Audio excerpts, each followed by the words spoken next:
Okey, baik. Bismillahirrahmanirrahim. Assalamualaikum. Selamat datang Naim, Siti Maisara, Damia, Amalia dan juga Adawiyah. Okey. Selamat datang juga Aish Naufal. Hopefully all of you have already eat nasi tonight. Dah makan nasi ya? Dah makan? Dah. Dah. Okey, dah makan. Good. Alright.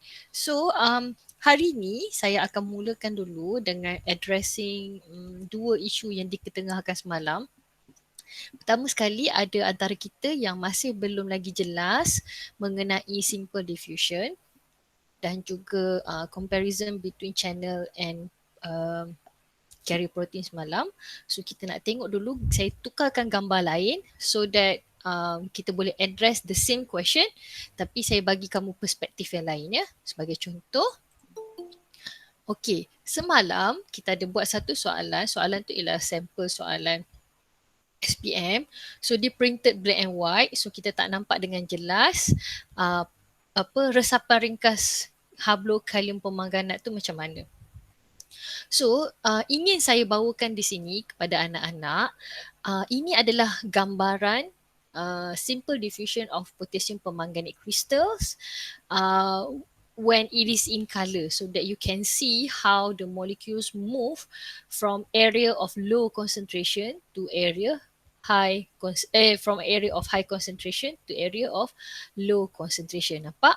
Di bahagian bawah tu high concentration area sebab potassium permanganate semua berkumpul di bawah, and then low concentration area ialah on the upper part of the beaker. Lepas tu saya nak tunjukkan di sini sekali lagi, kita semua hafal maksud simple diffusion. Tetapi dalam konteks SPM, dalam konteks bio, kita bukan nak minta student tulis semula maksud resapan ringkas atau simple diffusion tu macam tu saja.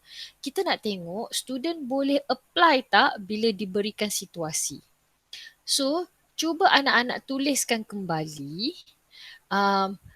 proses resapan ringkas atau the process of simple diffusion of potassium permanganate crystals using all the 3 points given here, menggunakan 3 point yang saya berikan di sini, tetapi you have to change it a little bit to show that you apply the situation to the definition that is stated here.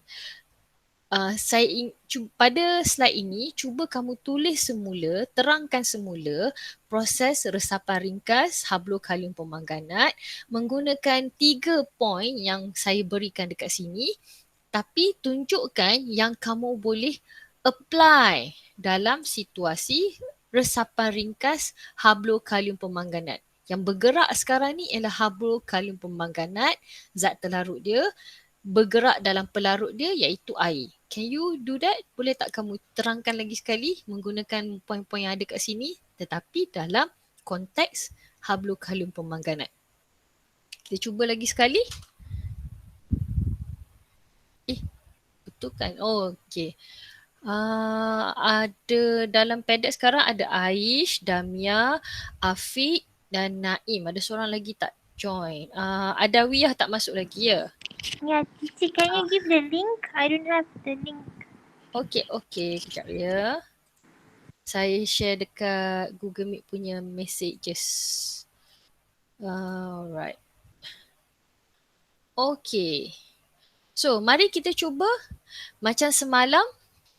Markah dia, katalah soalan ni markah dia 3. So, memberi nama kepada proses tu dah dapat 1 kan? Apa lagi kita boleh cerita kat sini? Okay. Cara kita cerita tu, okay.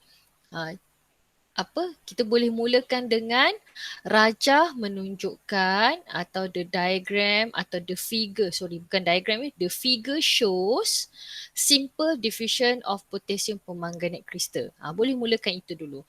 Lepas tu ceritakan steps seterusnya. Apa beza before dengan after tu? Okay, apa yang berlaku before, apa yang berlaku after. Selamat datang Atif, Rifki. Okay, make sure that you are inside the paddock.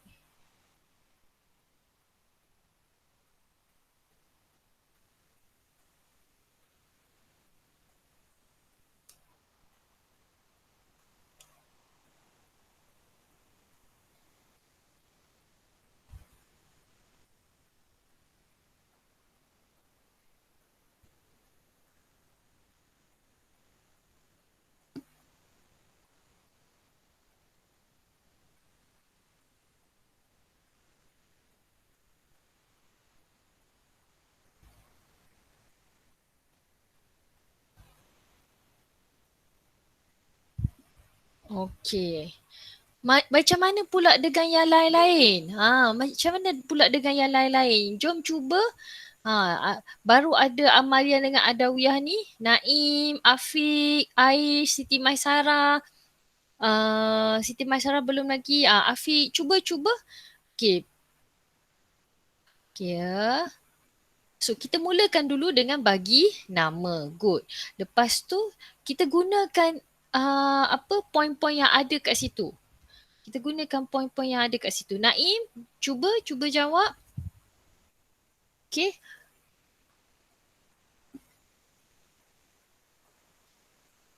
Teruskan Naim. Bagi nama. Okay, the figure shows simple diffusion. Okay, Afiq, Maisarah. Okay, come on. Bagi nama kepada proses tu dulu. Okay, kalau tak sure, bagi nama kepada proses tu.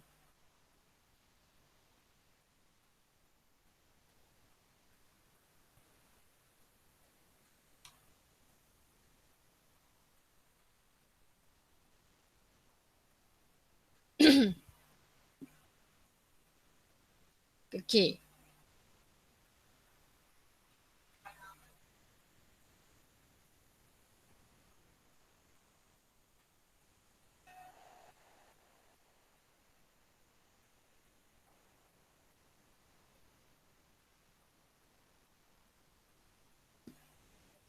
Teacher, Ya.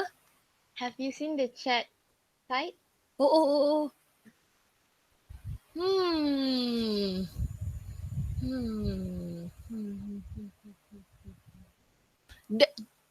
Cuba Maisarah keluar balik, lepas tu klik balik link yang saya bagi dekat messages tu. Boleh tak? Kejap ya.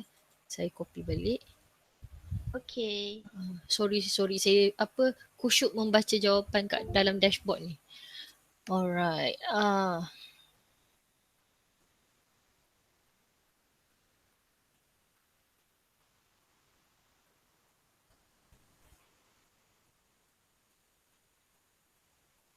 Okay, so bila kita menceritakan simple diffusion atau resapan ringkas, pergerakan potasium pemangganat tu, molekul potasium pemangganat tu atau pergerakan potasium pemangganat tu, kita gunakan verb diffuse ya.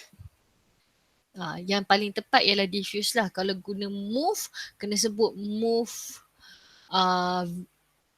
by simple diffusion. So kita kena bagi tahu pula nama proses bergerak menggunakan cara apa.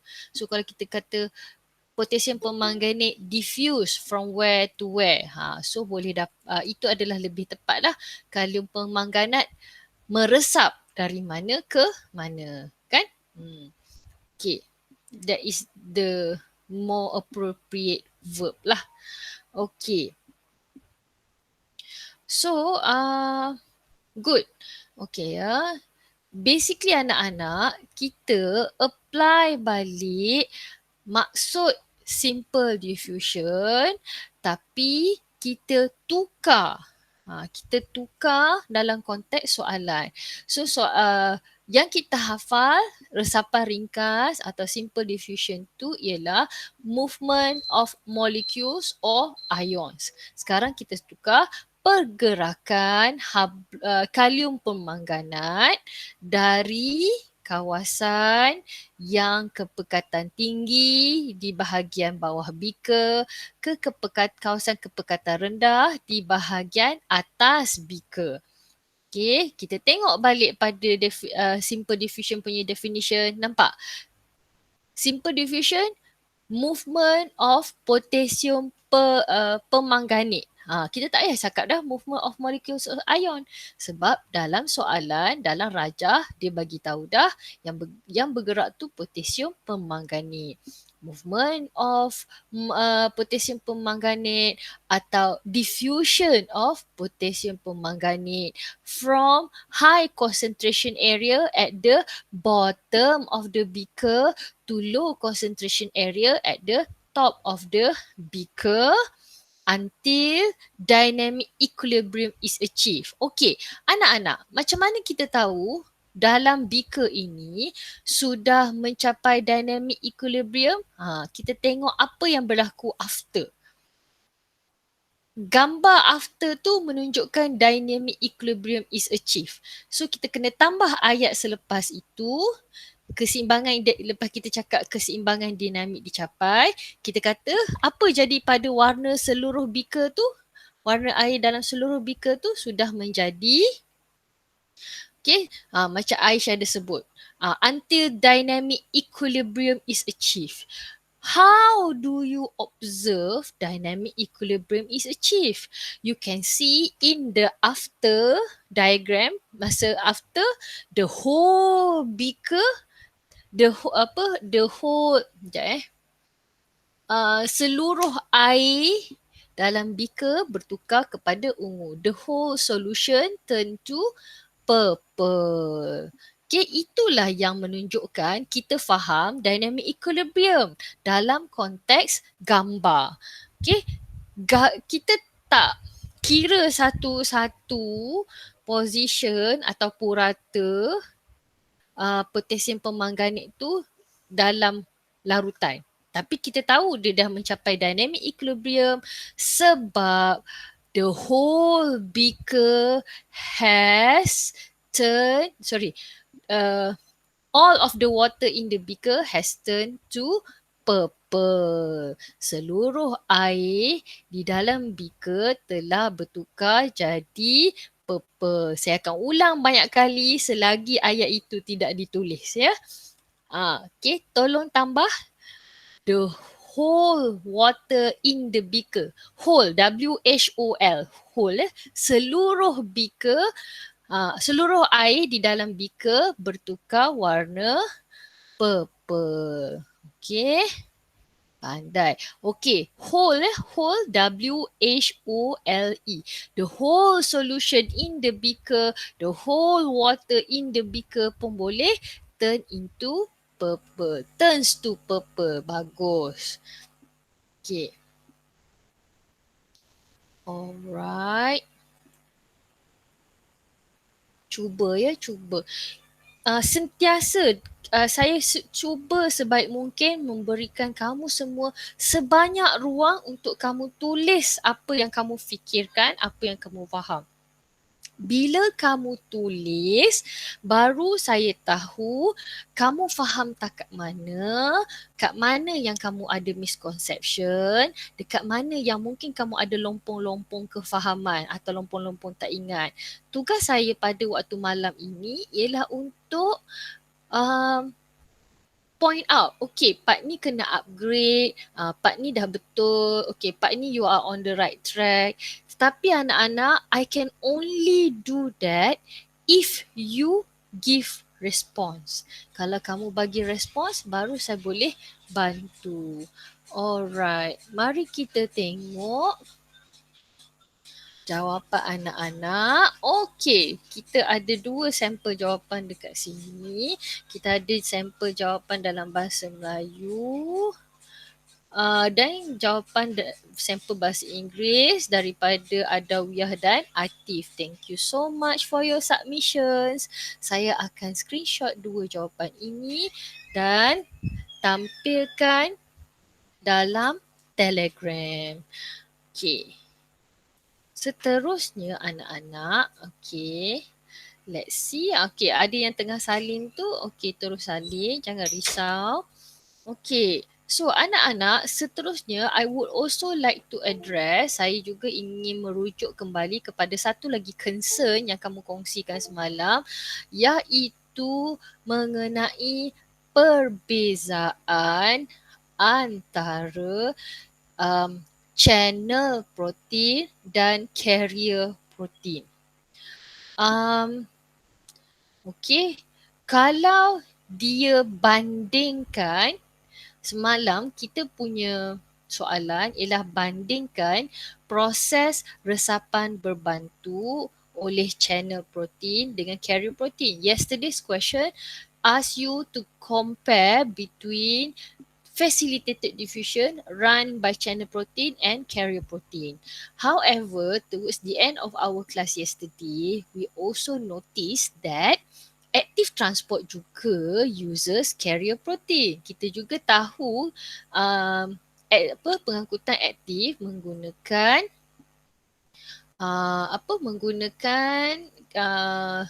protein pembawa. So, untuk address isu ini semalam, bolehkah kamu lengkapkan jadual perbezaan ini? Okey, tolong lengkapkan jadual perbezaan ini. Saya ada bagi guide dekat situ. Kita mulakan dengan semalam differences, ada similarities and differences. Sekarang ni saya bagi hint dekat situ, setiap row tu apa perbezaan yang kita boleh isi. Kita boleh bandingkan dari segi, mula-mula kita nak buat apa-apa table, kita tulis nama dulu. Silakan tulis nama. Gambar A tunjuk apa, gambar B tunjuk apa.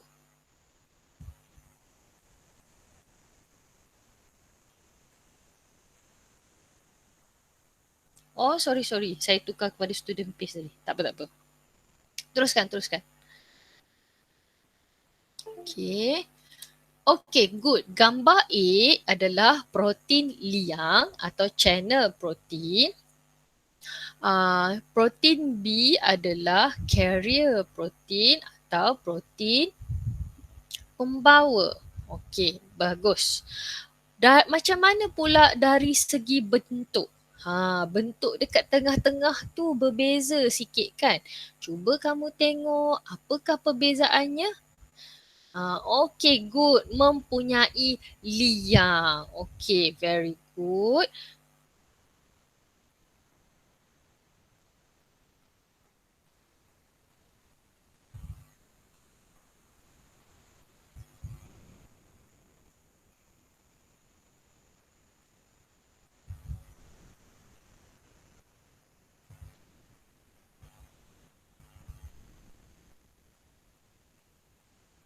Okay.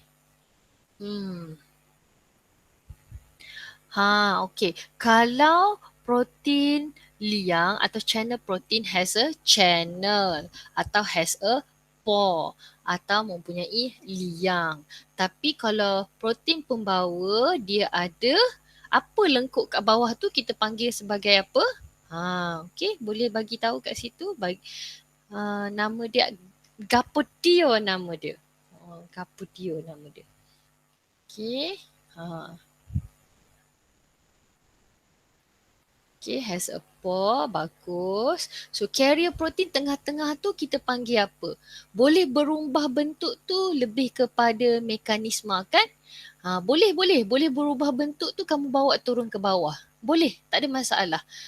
It's a valid characteristic. Tapi kalau untuk bandingkan mempunyai liang, has a pore, kalau carrier protein tengah-tengah lengkuk tu kita panggil sebagai specific site kan, mempunyai tapak spesifik atau ada setengah rujukan panggil sebagai binding site. Okay, so has a specific site. So okay, good. Right. Okay, boleh rujuk dalam Google Meet tengok jawapan-jawapan kawan-kawan kita dah start tulis. Kalau ada yang tak sure lagi apa benda Cikgu Nadrah cakap ni, cuba tengok dekat Google Meet ya. Okay, kemudian in terms of mekanisme, saya setuju bila kamu sebut boleh berubah bentuk. Okay, saya setuju. Bagaimana pula dengan protein liang atau channel protein? Does it change shape? Cuba kamu tengok bila substance masuk ke dalam channel protein tu, does it change shape? Cuba tengok.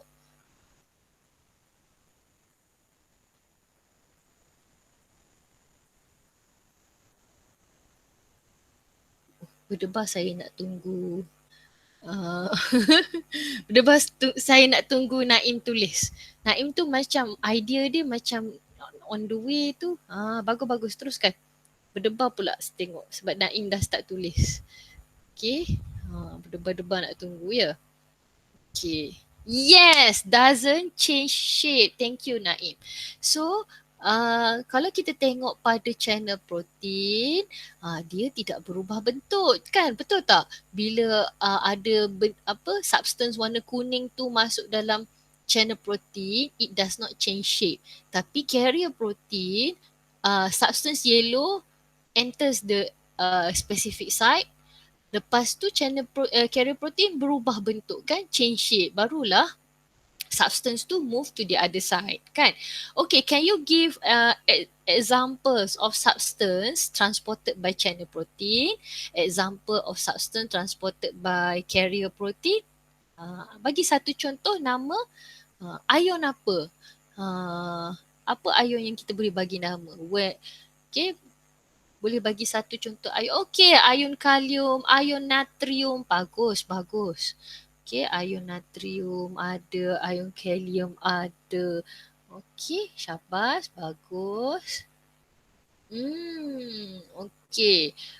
Water pun boleh. Sebab bila saya terbaca jawapan Atif ni, saya teringat water pun boleh. So Atif, you can also write water there kan as a representative for small size molecule. Okay. Malahan orang yang jumpa channel protein spesifik untuk carry water tu, nama dia aquaporins, dia dapat Nobel Prize. Sebab penemuan tu agak recent lah. Okay, alright. Oksigen no. Oksigen dia simple diffusion. Dia tak ada channel protein. Oksigen dia guna simple diffusion. But ion kalium, okay, ion kalium tu betul you put on the left side. Ion kalium ni betul untuk carrier protein if we talk about active transport. Kalau gambar ni dia tunjuk active transport, ion kalium tu betul. Tapi gambar B tu dia tunjuk passive transport. Perasan tak? Sebab tadi ATP, lepas tu substance tu bergerak dari high concentration to low concentration. So be careful ya. Okay, you have to be careful. Make sure that your answer is according to the context given by the diagram. Merujuk kepada konteks yang diberikan oleh Raja. So, okay, saya screenshot dua jawapan ini, versi bahasa Melayu dan juga versi bahasa Inggeris untuk rujukan semua sama-sama nanti. Oh, sorry. Okay, Alhamdulillah. We have addressed the two issues. Anak-anak, soalan yang sama saya boleh tukarkan jadi soalan 6 up to 6 to 8 marks not possible. 6 marks saya boleh push sampai 6 marks. Biasanya kalau push sampai 6 marks, soalan yang sama, rajah yang sama, tapi saya akan kata compare between A dengan B. So bila compare, kita boleh bagi similarities and differences. So katakanlah anak-anak tahu ada banyak differences, anak-anak tulis differences saja. So you can only get maybe 5 to 4 marks saja out of 6 walaupun kamu senaraikan 6 differences, sebab bila comparison we need to at least provide one similarity. So ingat ya kata kunci tu. Alright anak-anak, ini yang kita tinggalkan semalam. Now the same question yesterday, I change it into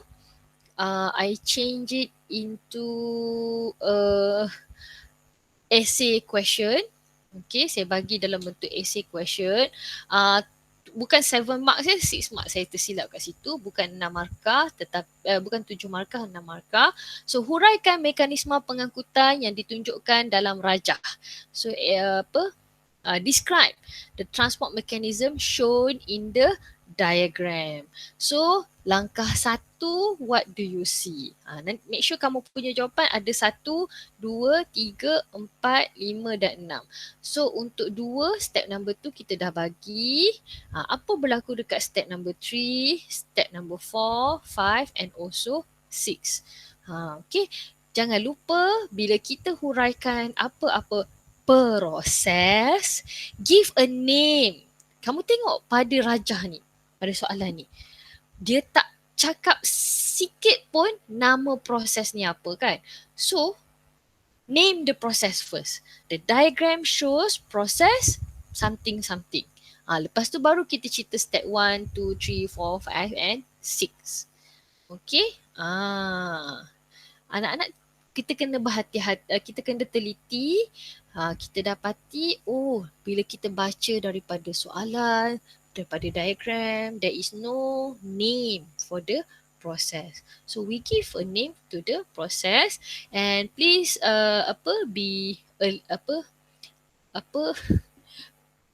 please remember is only 6 marks bukan 7 marks. Hanya 6 markah saja bukan 7. So berikan nama dahulu. Bagus.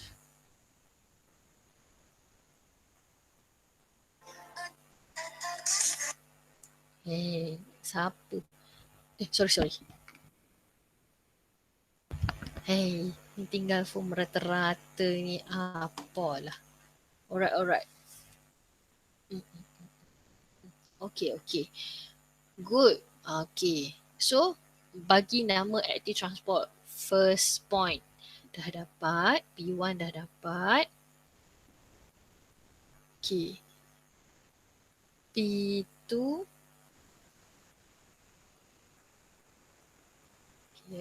P2.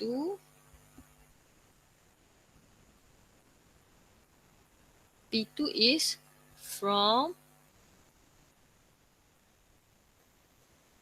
step 1.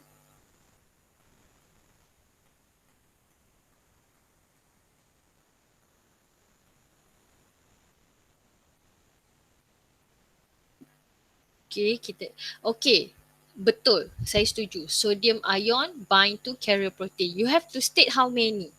Sebab gambar tunjuk how many kan? 3 sodium ions.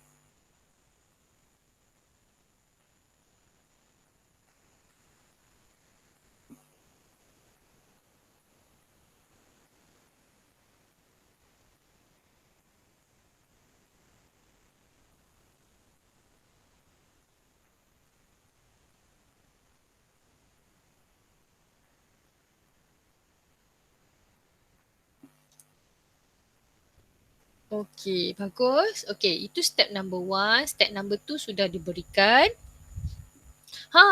Bagus. Ikatan fosfat membekalkan tenaga. Boleh, tak ada masalah. Ikatan fosfat membekalkan tenaga.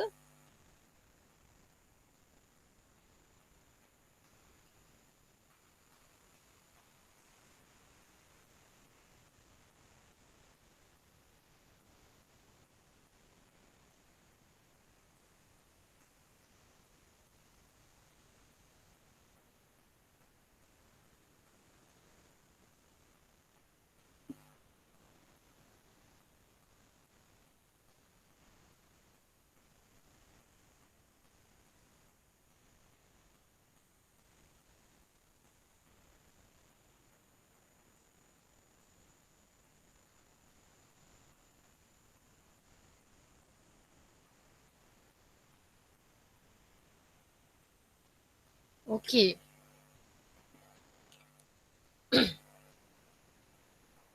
I agree with you, Aish. Phosphate bond provide energy for carrier protein to change shape. Bagus. Tak apa, skip terus step number 2 tu pun tak apa. Sebab step number 2 tu dah ada kan. Tak apa, I understand if you skip. Okay, good.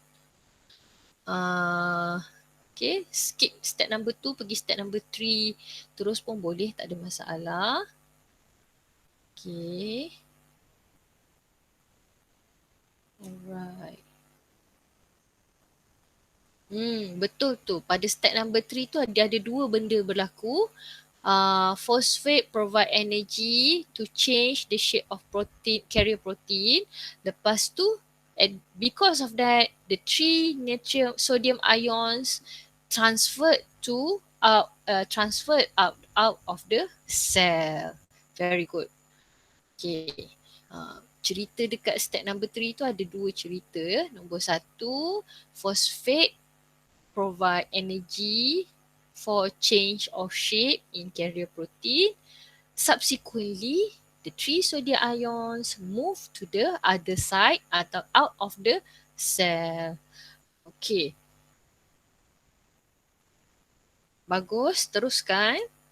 Okay, you are on the right track ya Afiq. Bagus, teruskan.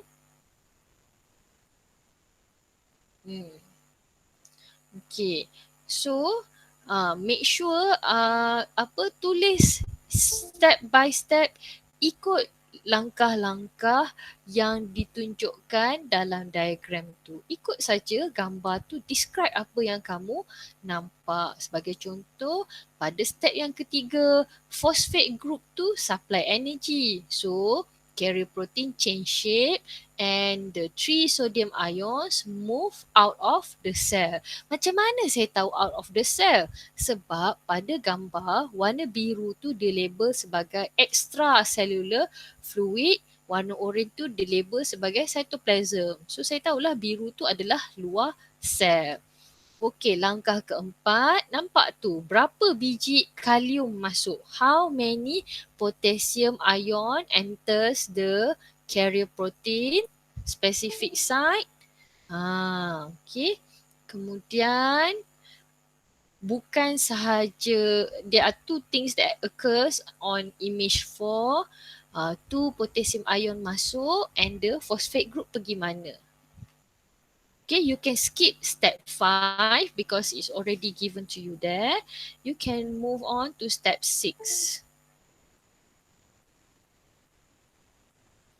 Ni step 1, step 3, step 4, step 6. Okay.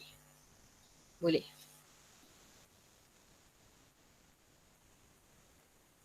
Cukup. Tak ada masalah.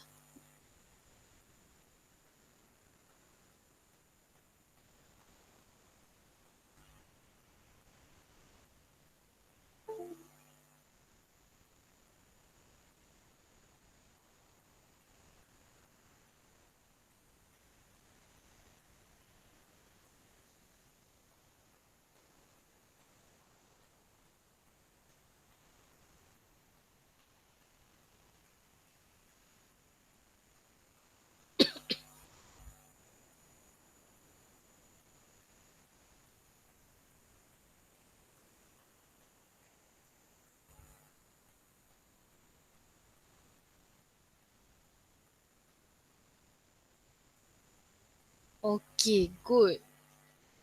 Alhamdulillah, some of you have already. Oh, dah betul dah cukup dah.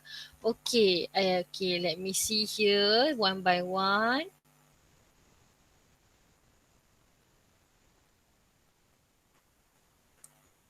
Okay, untuk sekejap ya. Okay, good Aish, full mark.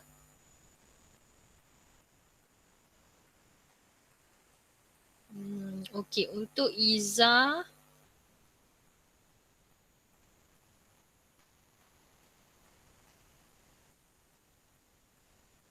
Untuk Iza, step number 6 belum lagi. Tambah step number 6 baru complete ya.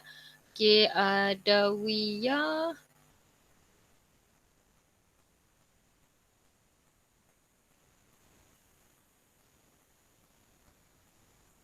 Okay, cukup.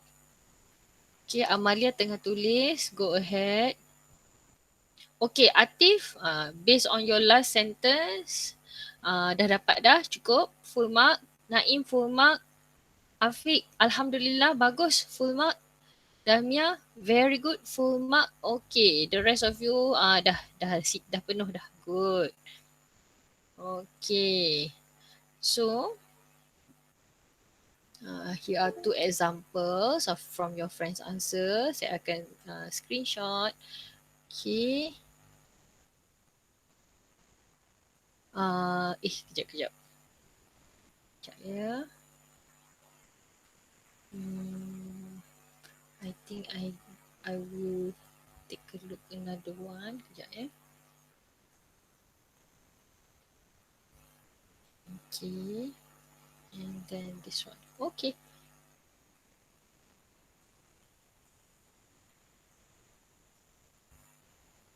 Alright.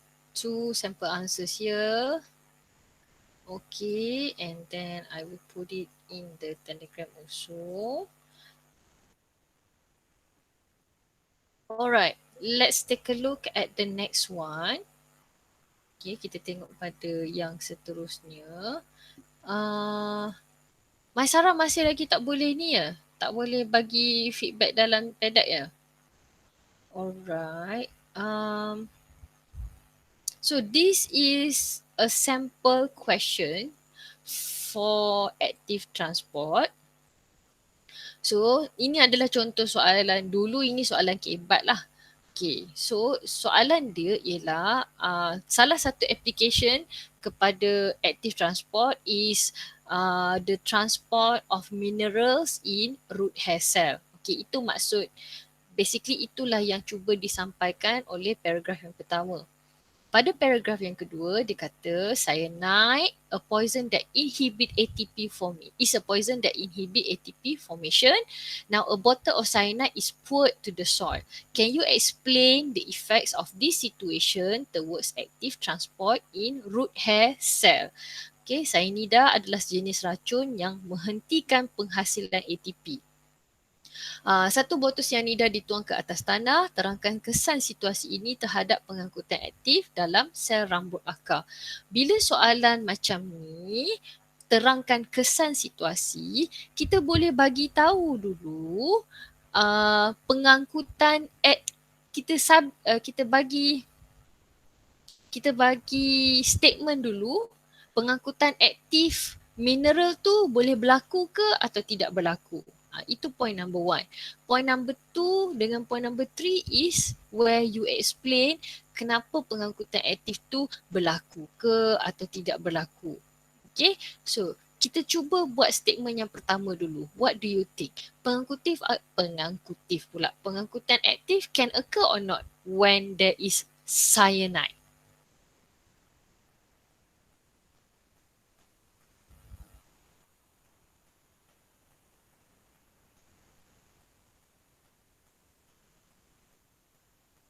What do you think? Kamu rasa bila ada cyanide tu active transport can occur or not?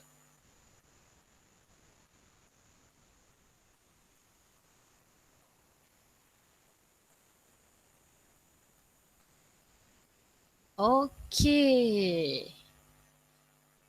Kita dah ada beberapa idea kat situ.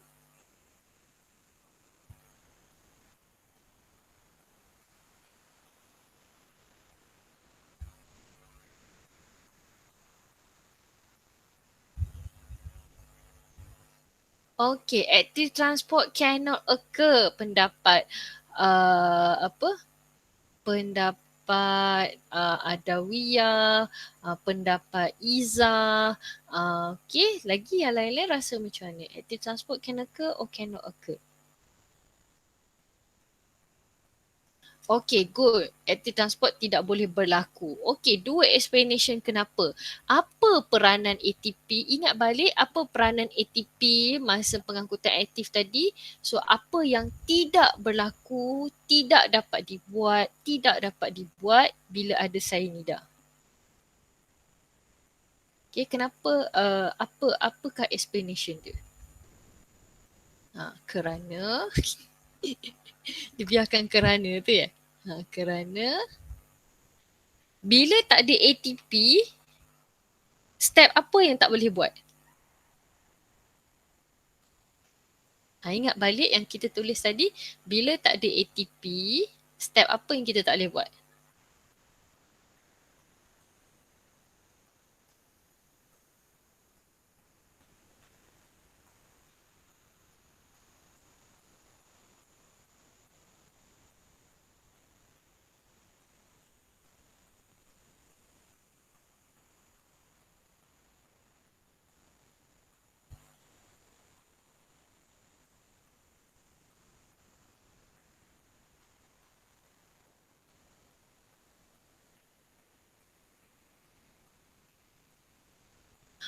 Step mana? Ingat balik. Okey. Saya tukarkan. Saya tukar ini kepada student paste. Okey, kamu boleh, sekarang ni kita kat slide 6. Kamu boleh patah balik pergi slide 5 kalau kamu nak tengok balik kamu punya jawapan. So ATP tu sekarang ni bila ada cyanida, ATP tu ada ke tak ada?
Okey. Okay, Amalia, you are on the right track. Bagus. Okay. So, Amalia, cadangan saya ialah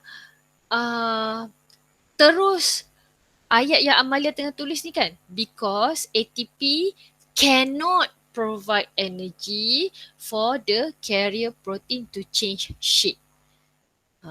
Okay. Terus bagi tahu cannot, because there's no ATP kan.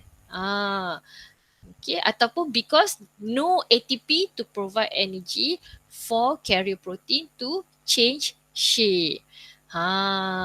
Okay, macam Adawiyah tulis kata pengangkutan aktif memerlukan ATP untuk menghasilkan tenaga.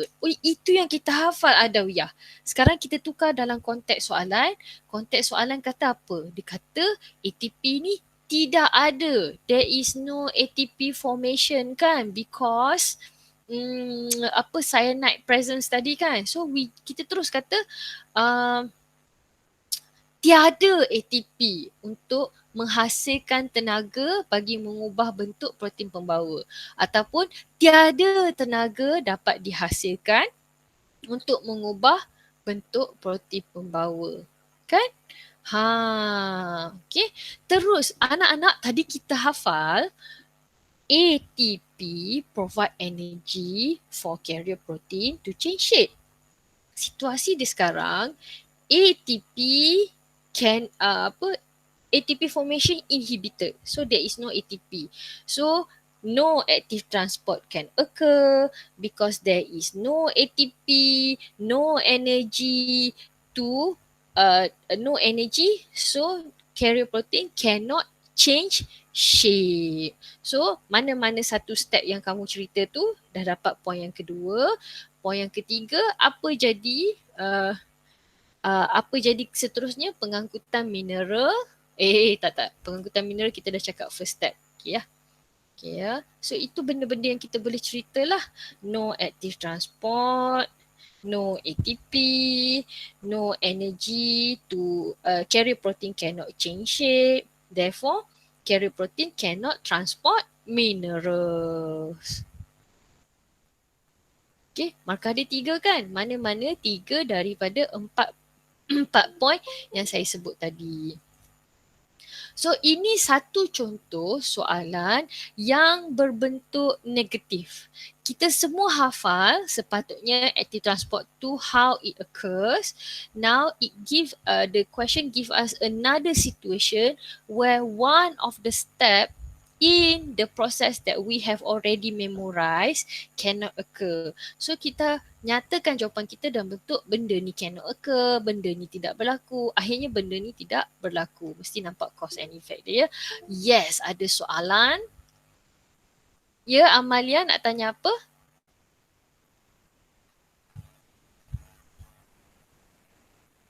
Amalia tanya dalam ni ke? Dalam paddock? Alright. Okey, tak apa, kita teruskan dulu. Okey anak-anak, sekarang baru kita nak masuk osmosis. So, osmosis is where we talk about the basically simple diffusion, tapi yang bergerak tu adalah water molecule sahaja.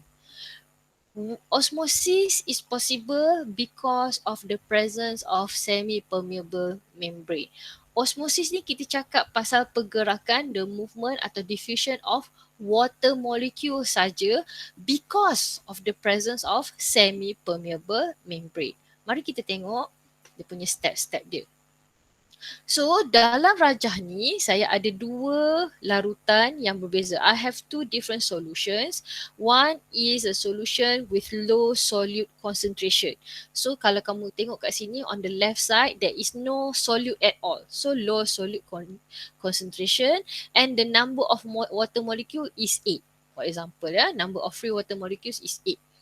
High solute solution sebelah kanan, katalah solution sebelah kiri tu A, solution sebelah kanan tu B ya.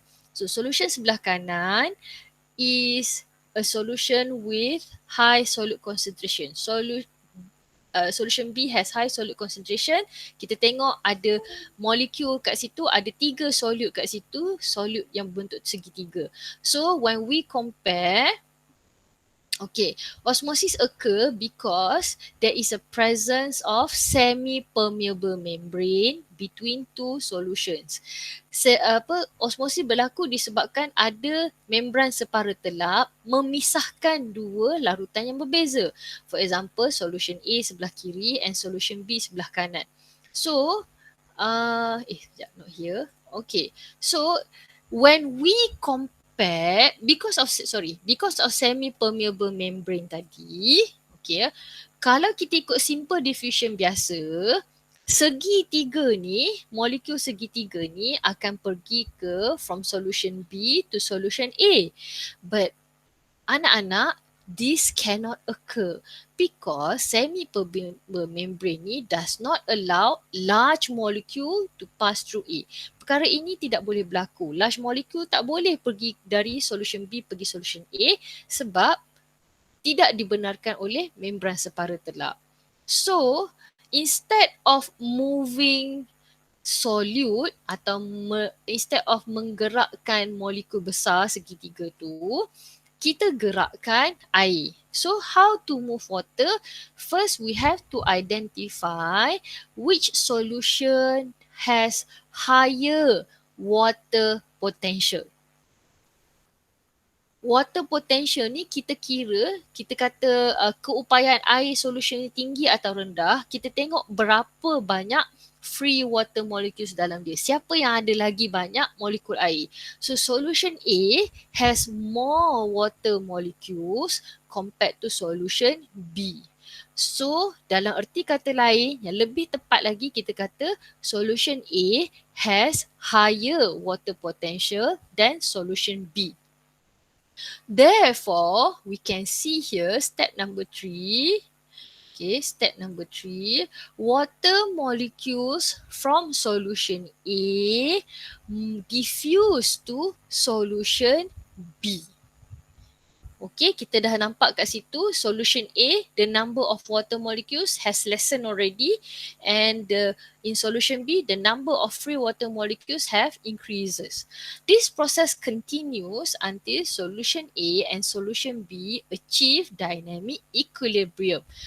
Proses ini berterusan bila solution A dan solution B mempunyai lebih kurang sama bilangan free water molecules. As you can see at the bottom there, the number of free water molecules in A and B is the same. Dah sama. So kita tak boleh seimbangkan large molecule sebab large molecule tak boleh diffuse through semi-permeable membrane, but we can move water. So water will diffuse in order to achieve dynamic equilibrium.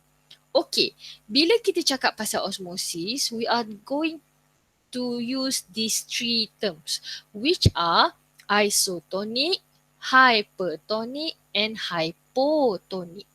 So, anak-anak, dalam rajah yang saya berikan ini, saya ada rajah beaker sebelum dan selepas. Basically nak cerita solution A dengan solution B tadilah. Okay, sebelah kiri tu sebelum, sebelah kanan tu selepas. Can you show me the correct labels for each yellow square? Okay, can you show me the correct label for each of the square?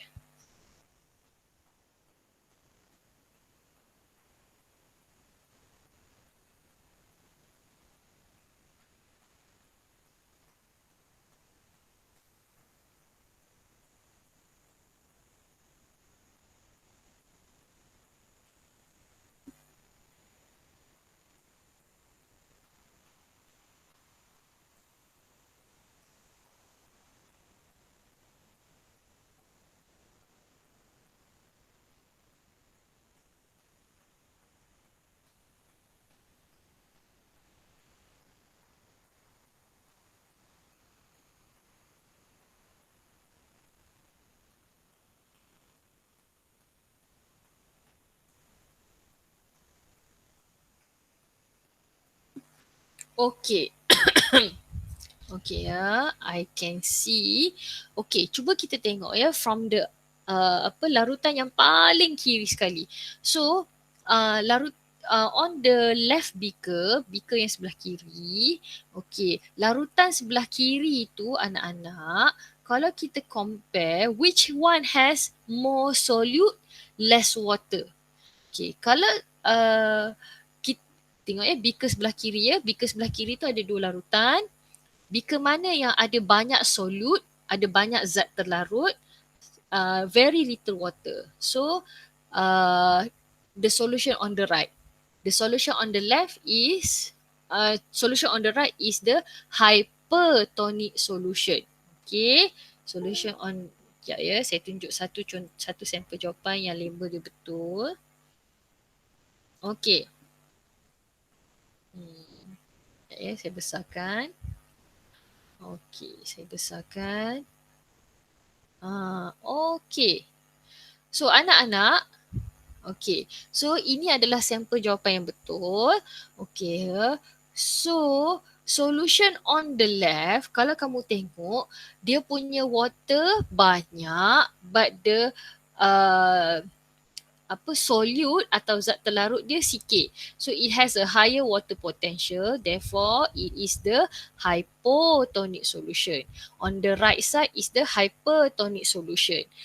Gambar selepas arrow tu, beaker selepas arrow tu menunjukkan both solution has achieved dynamic equilibrium. So kamu nak label, kamu boleh label 1, 2 atau 2, 1 pun boleh. Kedua-duanya betul. Okay, this is the correct label. Tolong betulkan label masing-masing untuk mereka yang boleh rujuk kepada Telegram atau kepada Google Meet. I'm showing you a sample answer. Okay, Alhamdulillah, very good. Now, let's try another diagram. Can you apply your knowledge about hypotonic, hypertonic, isotonic solution in a different context? Mari kita tengok. Kalau konteks yang berbeza, kamu boleh tunjuk tak? Okay, dalam ketiga-tiga silinder yang silinder pula. Container glassware yang berbentuk U ni, all three of them have two different solutions separated by a partially permeable membrane. Ketiga-tiga tiub U ni mengandungi dua larutan yang berbeza yang dipisahkan oleh membran separa telak. Can you draw an arrow to show the direction of osmosis? Air akan bergerak dari mana ke mana. Kat mana kita nak lukis arrow tu? Okay. Oh, cantik arrow yellow tu. Bagus. Okay, arrow hitam tu. Arrow yellow tu position dia tepat ya. Position sekarang tak berapa tepat. Tapi position yang kamu tulis first tadi tepat. Pindah balik, pindah balik. The one that you draw earlier betul position dia. Okay. Betul. Yang yellow tu.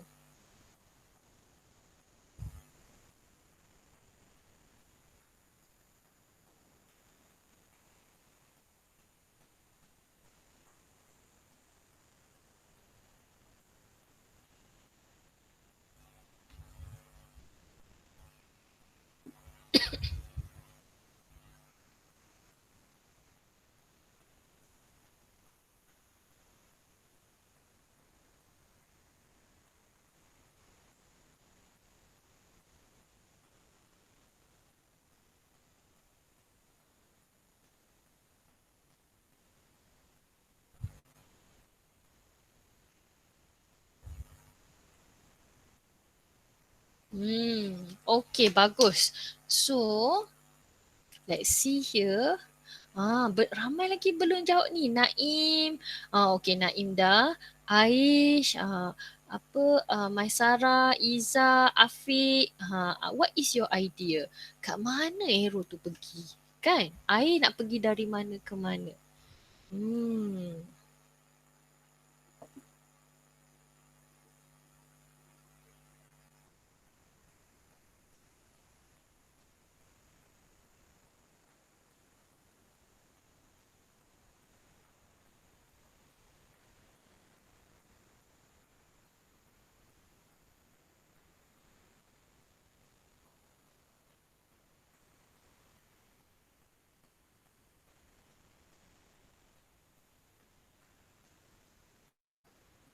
Okay, good. Now, kita tengok ya, on the left side, semua orang betul.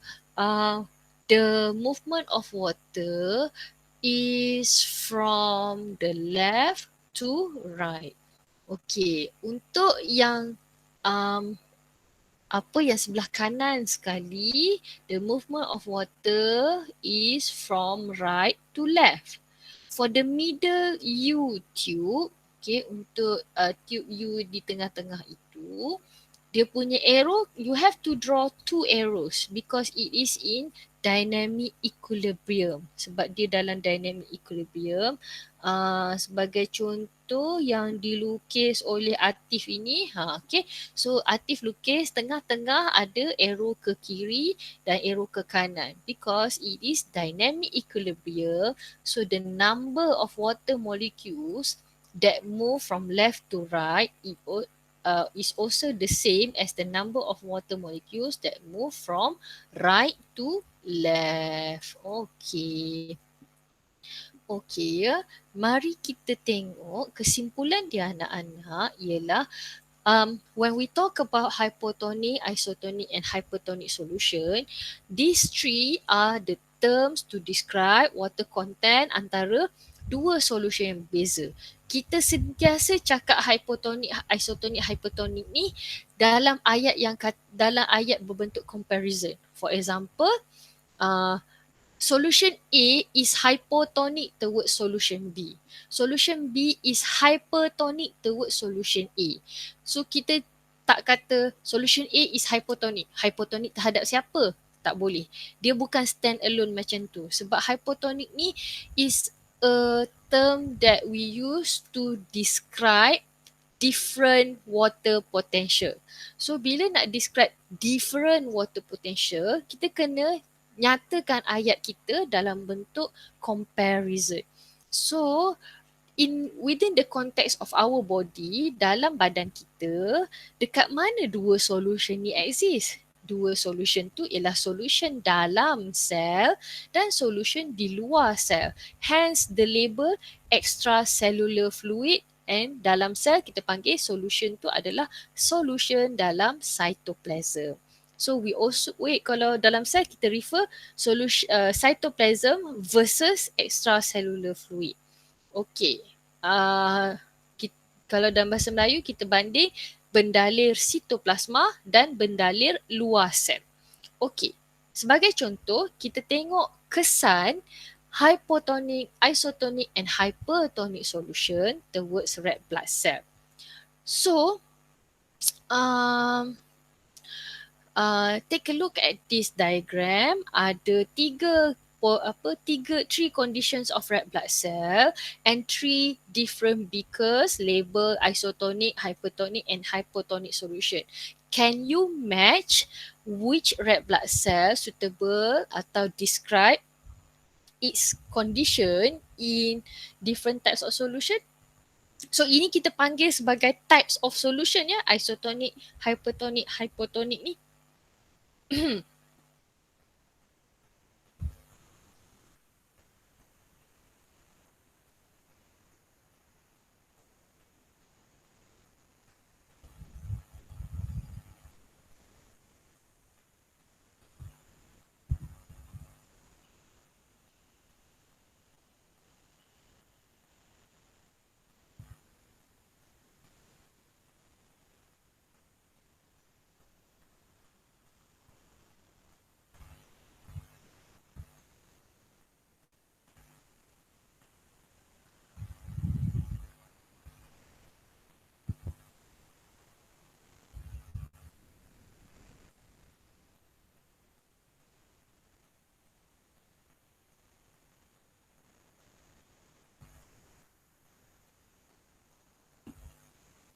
Okay, I agree with you all. Okay, isotonic solution ialah red blood cell number 1, hypertonic solution red blood cell number 3 and hypotonic solution is red blood cell number 2. Okay, let's take a look when we don't declare types of solution but we only give you the number. Okay, so saya ada bagi apa clue dekat situ. Saya hanya bagi nombor. Can you deduce ikan mana satu untuk beaker number 1, beaker number 2 and beaker number 3. So clue dia kat situ ialah keupayaan zat terlarut untuk basically kepekatan dalam sel darah merah ialah sama dengan 0.15 larutan natrium klorida. So, mana satu yang menunjukkan isotonic solution, hypertonic solution, hypotonic solution based on the numbers. Okay. So, dia bagi tahu kat situ 0.15 tu adalah similar dengan kepekatan dalam darah. So, what do you think?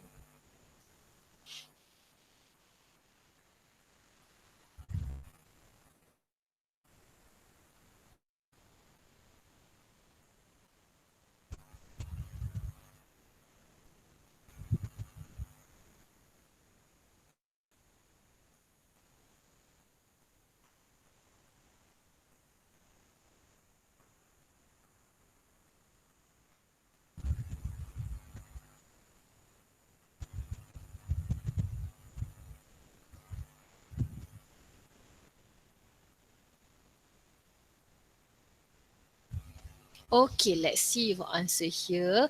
Okay, dia dah bagi tahu dekat situ 0.15 tu kan. Okay, Afiq dengan Maisarah belum lagi ya. Okay, saya bagi clue yang pertama. Dia bagi tahu kat situ 0.15 tu sama dengan kepekatan darah. So 0.15 tu adalah isotonik. Pandai semua ikan oren dekat nombor 1. Okey, kemudian antara 0.08 dengan 0.68, siapa yang lebih cair? So, yang lebih cair atau lower concentration, that is the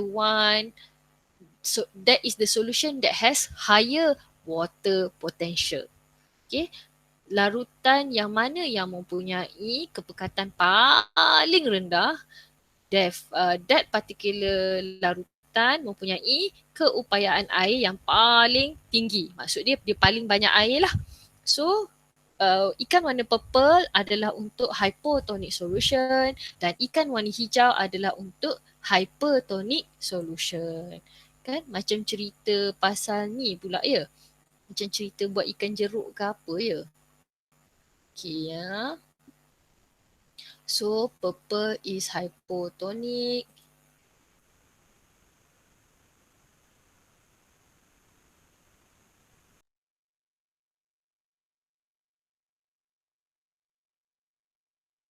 hypertonic. Okey. Bentar, saya screenshot dulu. Alright, thank you so much for all of your submission. Ni kacang dia kan? Okay, sekarang ni kita cuba pula dalam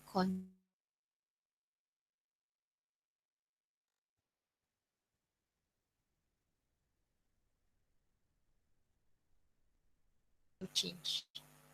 Sekejap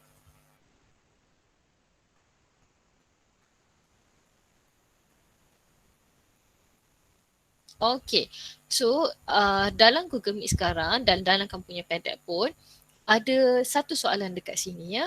So ada ditunjukkan dalam rajah tu sel-sel yang ada arrow tu. Okay, the figure below shows changes in red blood cells indicated by the arrows ya. Can you explain what happened to the red blood cells? Terangkan apa yang berlaku pada sel darah merah tersebut. Cuba tengok kat situ, rupa dia macam mana tu. Okay, apakah istilah yang kita gunakan untuk keadaan sel tersebut? Sel darah merah tu dalam larutan jenis apa? What is the direction of water diffusion that causes the red blood cell to look like so? Kan?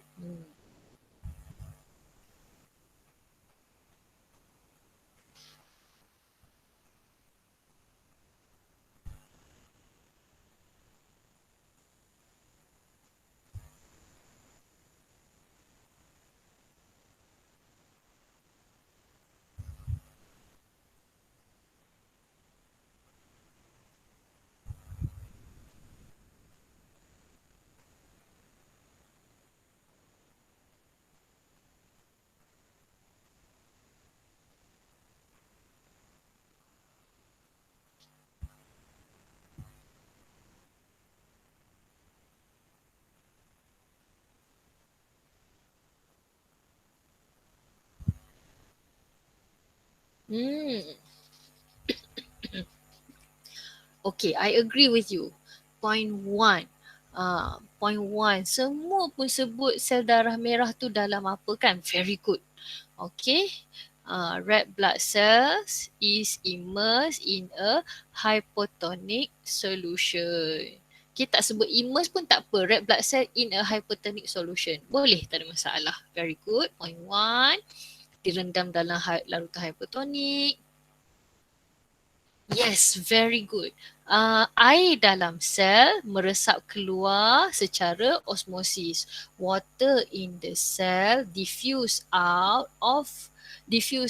via osmosis atau by osmosis. Point number 3, cell shrink. Bagus. Teruskan. Sel mengecut. Point number 3. Point number 4, undergo crenation. Istilah dia mengalami krenasi. Syabas, bagus. Nampak ya? Ada beberapa, setiap ayat kita make sure ada term atau verb yang betul. Term seperti hypertonic solution, water diffuse from where to where, verb diffuse tu dan direction tu adalah point yang kedua. Point yang ketiga, proses dia ialah osmosis. Kamu semua sebut osmosis. Bagus.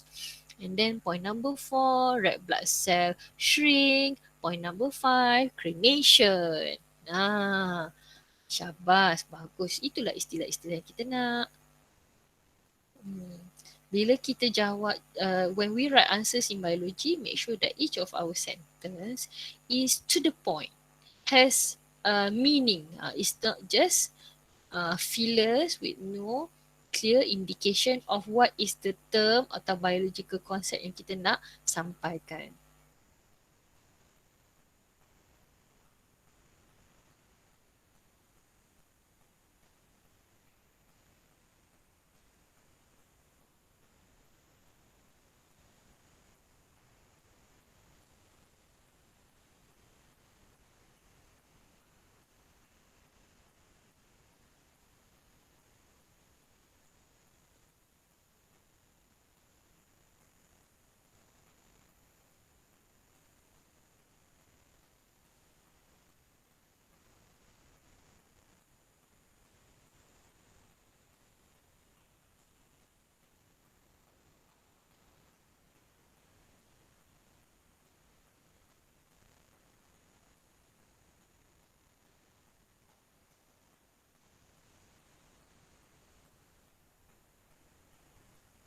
Okay, bagus. Now, all of you got full marks already atau on the way nak dapat full marks, 3 marks. So macam tu ya bio dia selalu macam tu tau. The marks is 3 but the points that can be accepted can be 4 to 5 points. So don't worry. You write until you think that your answer is semua term-term yang berkaitan tu you mention. Okay? Blood cells undergo crenation. Okay, hebat anak-anak. Bagus. Now, let's take a look at plant cell pula kan. Mari kita cuba plant cell pula. So, lebih kurang macam soalan gambar-gambar tadi jugalah kan. Tapi dalam konteks plant cell. Let's try. Okay, sekejap ya. Let's try. Oh, saya lupa. I have to take a picture. Okay, I have to take a picture. Okay, here are 2 examples from Amalia and also Afiq. Yeah, thank you for your submissions. Yes, I like it when you give your answers in full sentences. Okay, memang bila kita jawab, kita kena jawab dalam full sentences kan. Full sentences will help you to present your ideas better. Tak ada berteka-teki pemeriksa nak tengok. Alright, let's try this one. Okay, boleh tak kamu match the correct plant cell with the correct solution? Oh, tak ada respon lagi, so I change it to here. Saya rasa tadi macam why I think there is not enough people here. Oh, memang ada seorang ada kelas clash. Okay.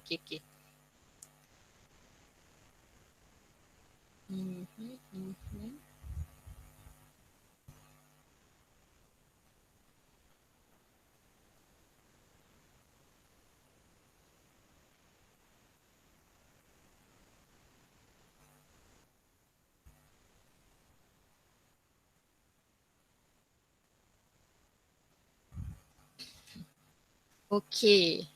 Let's see here. Okay. So anak-anak, I agree with you. 3 is isotonic solution. 3 tu isotonic solution. Hypertonic solution number 1. Okay, and hypotonic solution number 2. So anak-anak, plants always strive to get number 2 actually. Why? Because a very full plant cell yang penuh macam ni will provide mechanical support. Sokongan mechanical kepada tumbuh-tumbuhan so that it can stay upright. Penting untuk tumbuhan-tumbuhan ni stay upright, berdiri tegak supaya it can maximize the absorption of sunlight. Okay, now let's try another one. Sorry, not this one. This one. Okay, this one. Okay, so which label most suitable to describe plant cells in each beaker? Okay, dekat macam mana kita gunakan 3 label ni? Turgid, plasmolase dengan flaccid.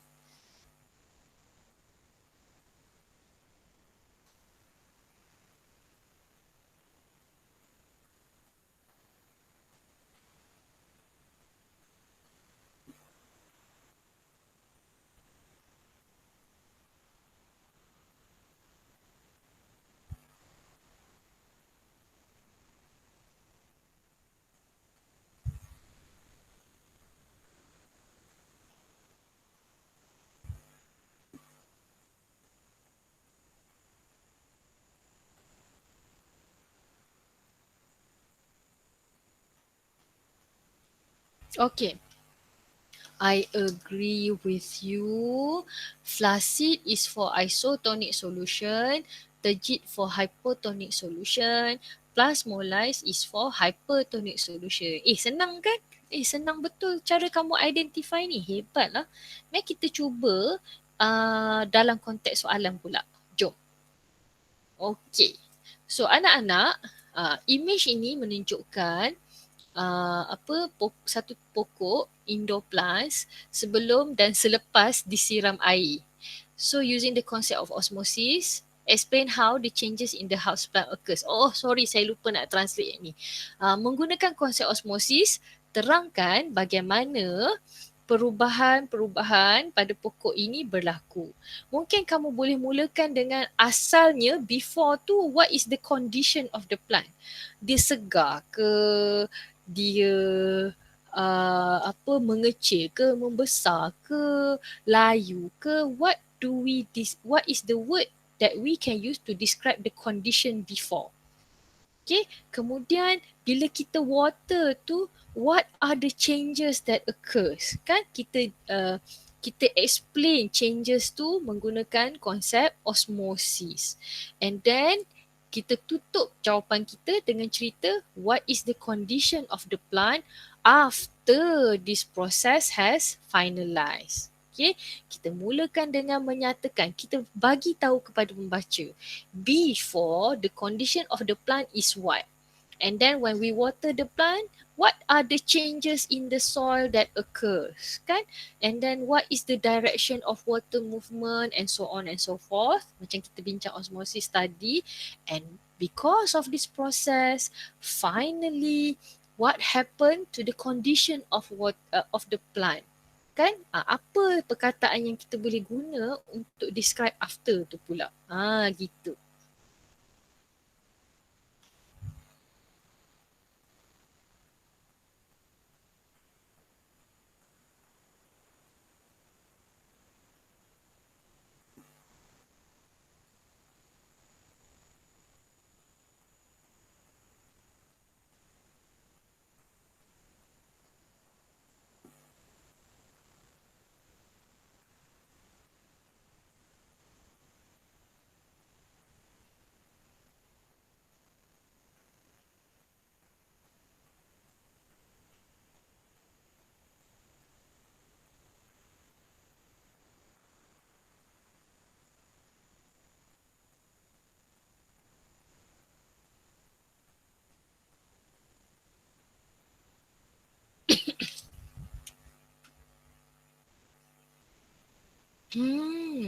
Okay. I can see you are several terms that you are using.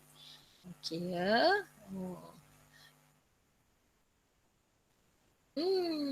Boleh. Sebenarnya masa gambar before tu, I'm thinking more on the word wilted. Tapi withered, wither. Macam nak sebut? Wither. Okay, wither. Wither ni dry and shrivel. I think you can use lah. Dry and shrivel. Boleh lah. Dry and shrivel. So withered boleh. Okay, teruskan Aish. Good word. Okay, saya pun menambah kosakata saya. Boleh guna perkataan wither. Okay, Naim kata wilting. Okay. Atif pun kata wilt. Okay. Wither. Damia pun guna perkataan wither. Okay, canggih kamu punya verb ya. Okay, kalau bahasa Melayu, bahasa Melayu macam cadangan adawiyah dan juga afiq, kita guna perkataan layu lah. Memang senang pun. Kita cakap je lah pokok layu. Okay. Alright. Very good. Okay, markah ada 3 kan? Betul tak? 3. Yes, 3. Okay. So, bila kita siram air ke dalam pokok, after being watered, the plant bloomed. Boleh. Okay.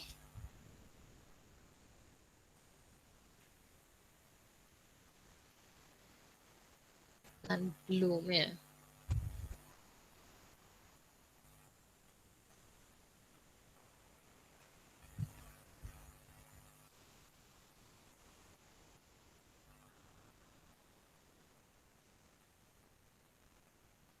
Okay, I can see your answer.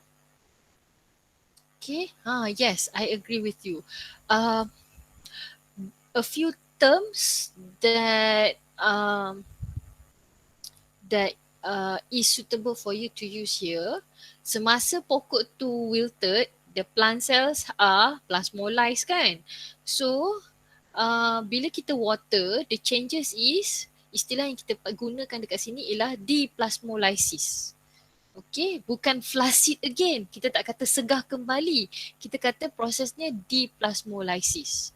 Okay, kenapa? Sebab masa dia wilted, dia plasmolize, and then when we water the plant cells become, the plant cells undergo deplasmolysis. Prosesnya deplasmolysis, but the condition of the plant cell betul jadi segah, terjik. Okay, so the process is deplasmolysis. Plant cells become terjik. So plant cells become terjik tu, itu yang berlaku pada sel, tapi yang kita nampak pada pokok, the plant become look fresh atau become upright. Bloom.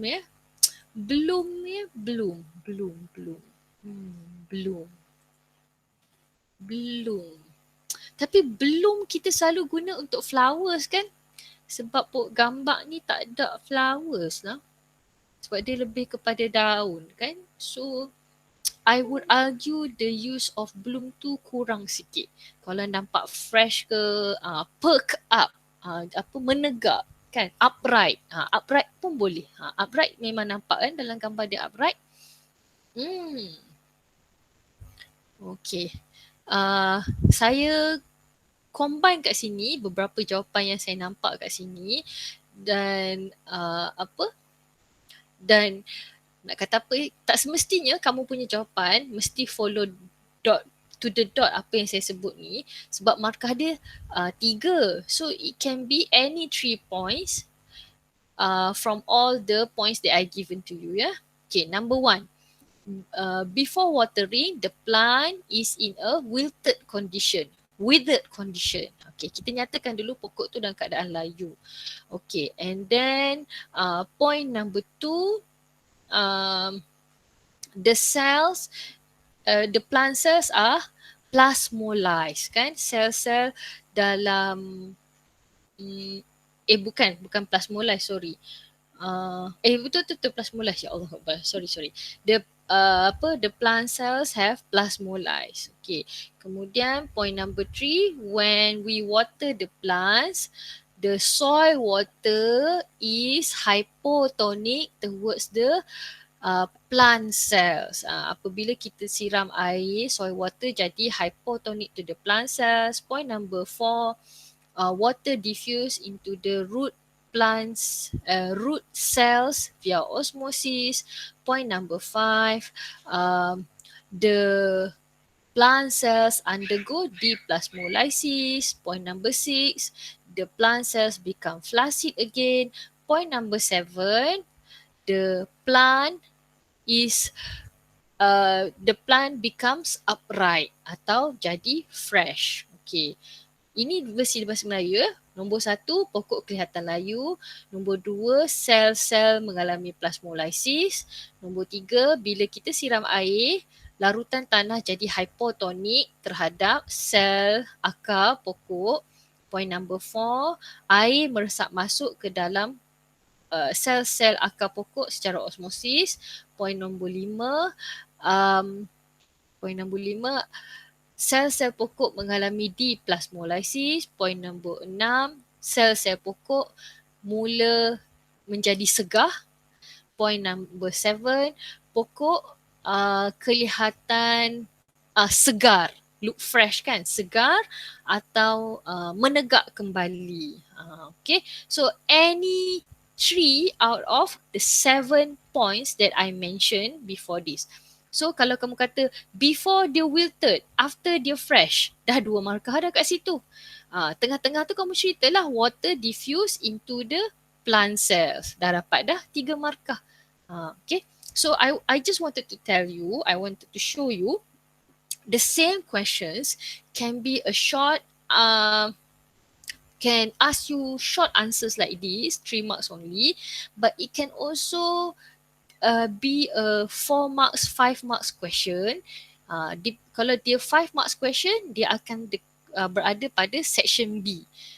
Sekarang ni soalan kalau pendek macam ni, dia dekat section A dalam paper 2. Macam tu lah. Okay. So, anak-anak, basically hari ini kita dah habis cover pasal transport across plasma membrane. As I mentioned to you yesterday, this particular chapter is most of it adalah very new. Malahan kita sebut osmosis ni sikit saja masa form 3 kan. Hari ni kita sebut cerita pasal osmosis ni secara detail. So next week baru kita akan cover chapter 4. InsyaAllah chapter 4 tu kita boleh cover one session pun cukup, tak ada masalah. And then lepas tu kita follow as per schedule lah. Schedule kita lari sikit lah. So what do you think of today's session? What do you like about today's session? What you didn't like about this session? What was easy and what was hard? Kamu juga boleh share what was hard in chapter yang chemical composition of the cell tu. Masa kamu belajar pasal karbohidrat, protein, lipid tu, apa yang susah untuk kamu? Boleh juga share dekat what was hard tu supaya saya boleh address the issue next class.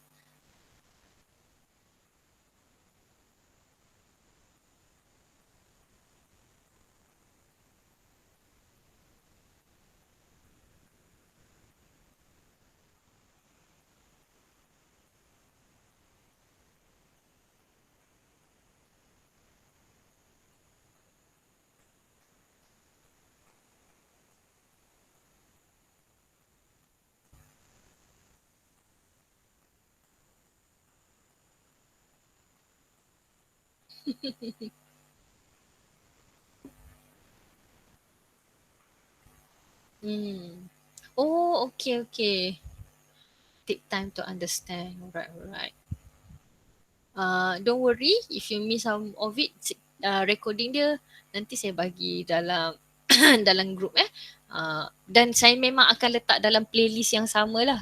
So walaupun mungkin saya terlupa update video punya link at the moment, next day saya terlupa nak share link tu, tapi the playlist is the same.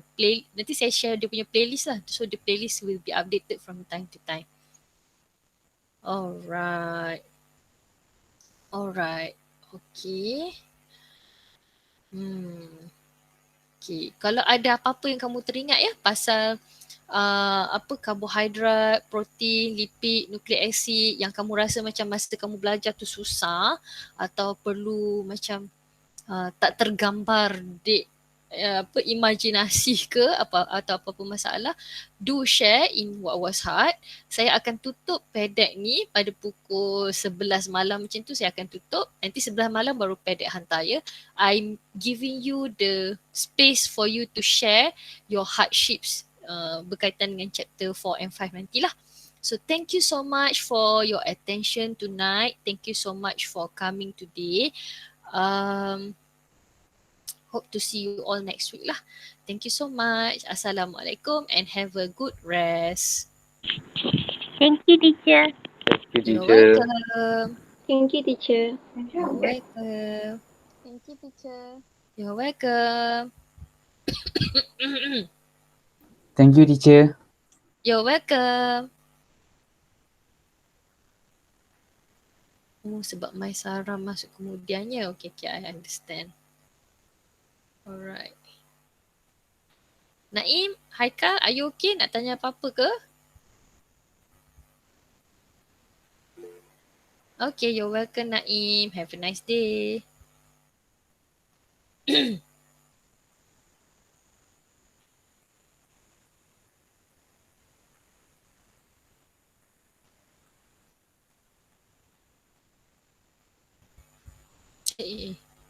Stop recording first.